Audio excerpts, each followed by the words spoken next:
ಹೊರಗಿಡದ ತಲೆಯ ಒರೆಸಿ ಹಿಮ ಬಿದ್ದ ನೆಲವ ಗುಡಿಸಿ ಆಹಾ ಒಲಗದ್ದೆ ಇನ್ನೂ ಎಂತ ನಿದ್ದೆ ಎಂದ ದಿನರಾಯನು ರವಿರಾಯ ನಿನ್ನ ಮನೆ ಕಾಯ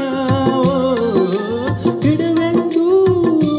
ನಿನಗೆ ಮಾರಾಯ ದಗ ದಗ ಉರಿ ಚಲುವೆಯರ ಹಿಂಡಿನಲ್ಲಿ ಹೊರಬರುವ ನಗುವಿನಂತೆ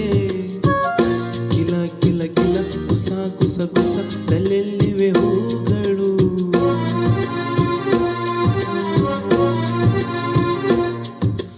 ಮುಂಜಾನೆ ನೀರು